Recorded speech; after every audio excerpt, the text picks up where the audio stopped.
Hi hello welcome to Kiran TV news. మన దేశంలో చాలా రాజకీయ పార్టీలు ఉన్నాయి.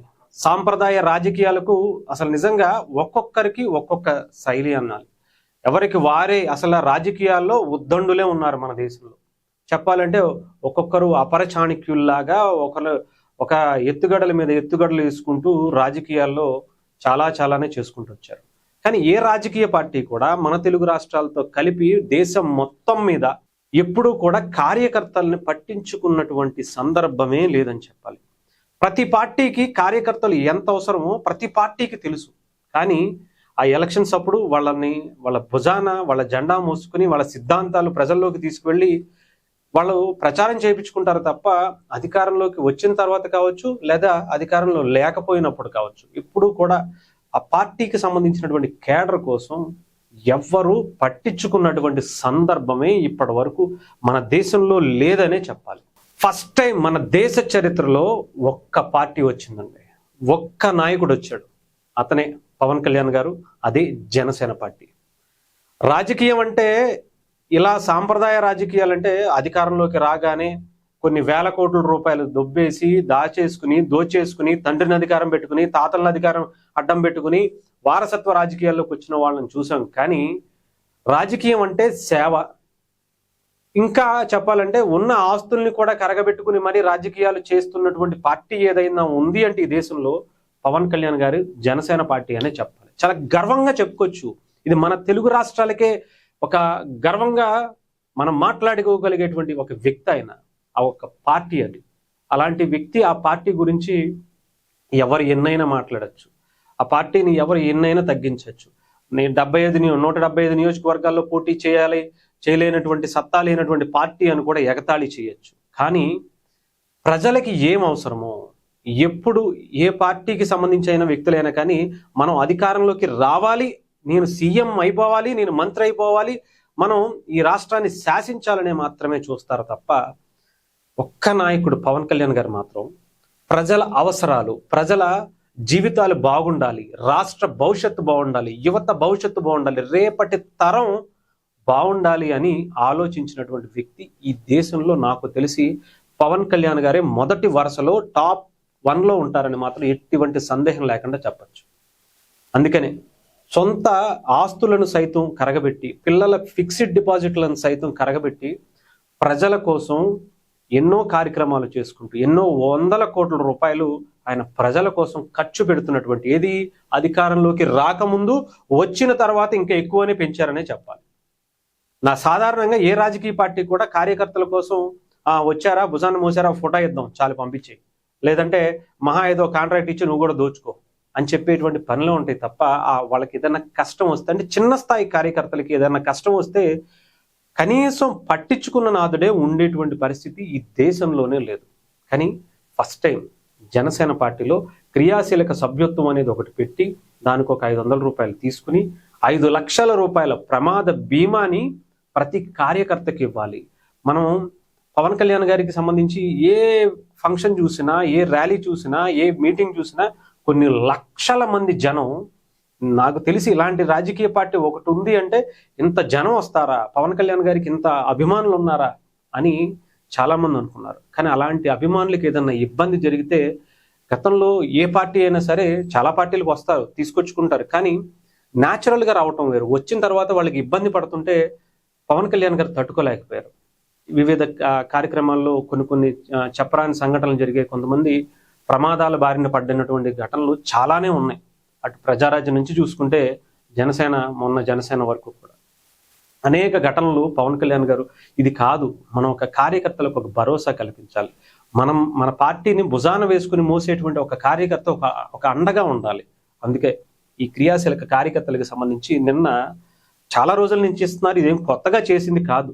నేను ఎందుకు చెప్తున్నాను అంటే ఇప్పటి వరకు ఏం చేశారు పవన్ కళ్యాణ్ గారు రాజకీయాల్లోకి వచ్చి అంటే, ఇదిగో వాళ్ళ కార్యకర్తల్ని ఇలా గర్వంగా ధైర్యంగా ఉండేలా వాళ్ళ కుటుంబాలు ఏదన్నా ఇబ్బందులు వచ్చి ఏదన్నా ప్రమాదశాత్తు యాక్సిడెంట్లు ఏదన్నా వాళ్ళకి జరగరాంది కూడా జరిగితే కనుక వాళ్ళ కుటుంబాలు విచ్ఛిన్నం అవ్వకూడదు, నన్ను నమ్ముకున్న ఆ జన సైనికుడు ఆ కుటుంబం అంతా బాగుండాలి, అతను లేకపోయినా సరే అతనికి అండగా ఉండాలి అని చెప్పి పవన్ కళ్యాణ్ గారు తీసుకున్నటువంటి నిర్ణయం ఒక రాజకీయ పార్టీగా దాదాపు ఇప్పటి వరకు నేను ఒక్కసారి చదివి వినిపిస్తా. నిన్న మంగళగిరిలో నాగబాబు గారు జనసేన పార్టీ ప్రధాన కార్యదర్శి ఉన్నటువంటి ఆయన దాదాపు కొన్ని ఎంతమందికి ఇచ్చారో చెక్కులు 5-5 లక్షల రూపాయల చొప్పున జన సైనికులకి, వీర మహిళలకి, కొన్ని వివిధ ఘటనల్లో చనిపోయిన వాళ్ళందరికీ కూడా ఆయన ఇవ్వటం జరిగింది. ఎంత భారీ ఎత్తున ఈ కార్యక్రమాన్ని చేశారో కూడా ఒకసారి చూడొచ్చు. ఇదిగోండి, వివిధ ఘటనల్లో జరిగినటువంటి వాళ్ళందరికీ కూడా పిలిపించుకుని పేరు పేరున వాళ్ళ బాధని విని, కంగారు పడకన్నమ్మా, మేము ఉన్నాం, జనసేన ఉంది, మిగతా పార్టీల కాదు, మేము మీకు జీవితాంతం తోడుంటాం, మీ పిల్లల భవిష్యత్తు కోసం మాది బాధ్యత అని భరోసానిచ్చి పంపించినటువంటి ఏకైక పార్టీ జనసేన పార్టీని. అందుకనే ఎందుకు ఇంత ఎక్కువగా చెప్పుకోవాల్సి వస్తుంది, ప్రతిసారి జనసేన కోసం ఎందుకు పొగడాల్సి వస్తుందంటే, ఇలాంటి పార్టీలు రావటం, దొరకటం, అలాంటి నాయకుడు ఉండటం అనేది కూడా చాలా రేరుగా చెప్పాలి. కొన్ని వందల సంవత్సరాలకు ఒకసారి ఇలాంటి నాయకుడు వస్తాడు. అలాంటి నాయకుడిని, అలాంటి పార్టీని, అలాంటి భావజాలం ఉన్నటువంటి వ్యక్తుల్ని కాపాడుకోవటం ఈ సమాజానికి చాలా అవసరం. అందుకే చెప్తున్నాను. ఇదిగోండి, ఒక్కసారి చదివి వినిపిస్తాను.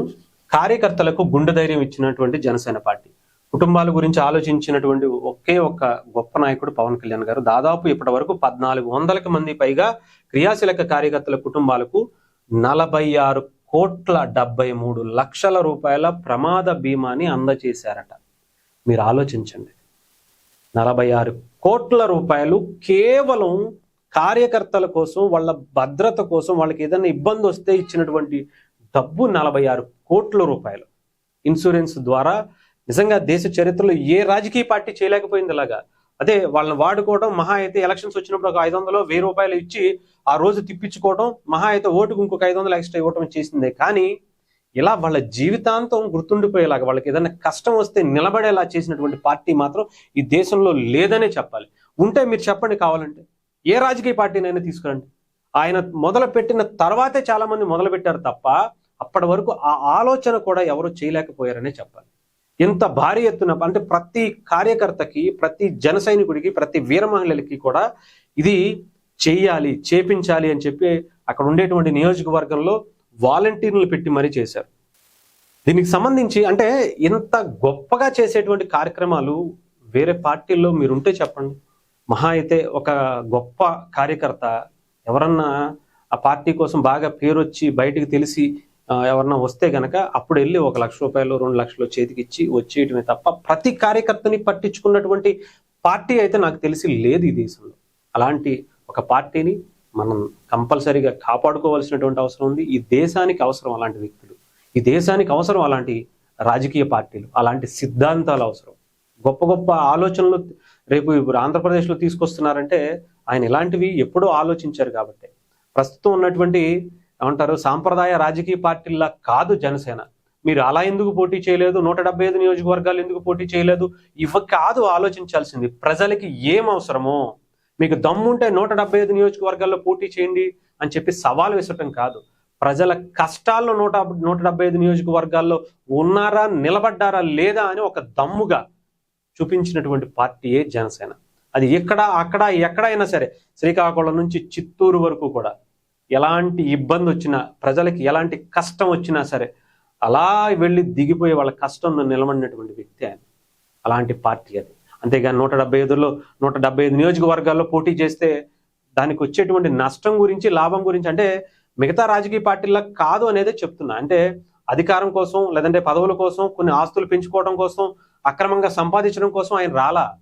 ప్రజలకి ఏం అవసరం, ప్రజలకి వాళ్ళ కష్టాల్లో తీరాలి అంటే ఏ రకమైనటువంటి అభివృద్ధి చేయాలి, రేపటి తరానికి ఎలాంటి భరోసాని ఇవ్వాలి, వాళ్ళకి ఎలాంటి మార్గాన్ని మనం చూపించాలి, ఎలాంటి అభివృద్ధితో మనం ఇక్కడ ఉన్నటువంటి ప్రజల కష్టాలు తీర్చేటువంటి పని చేస్తాం. అది పవన్ కళ్యాణ్ గారు ఆలోచించి కేవలం ప్రజల కోసమే, తన కోసం కానీ, తన పార్టీ కోసం కానీ, పార్టీ ఎదుగుదల కోసం కానీ ఆయన పార్టీ పెట్టలా. మిగతా వాళ్ళు అయితే రాజకీయ పార్టీ పెట్టామంటే సీఎం అయిపోవాలి, పిఎం అయిపోవాలి, మనం రాష్ట్రాన్ని దోచేసుకోవాలని మాత్రమే చూస్తారు.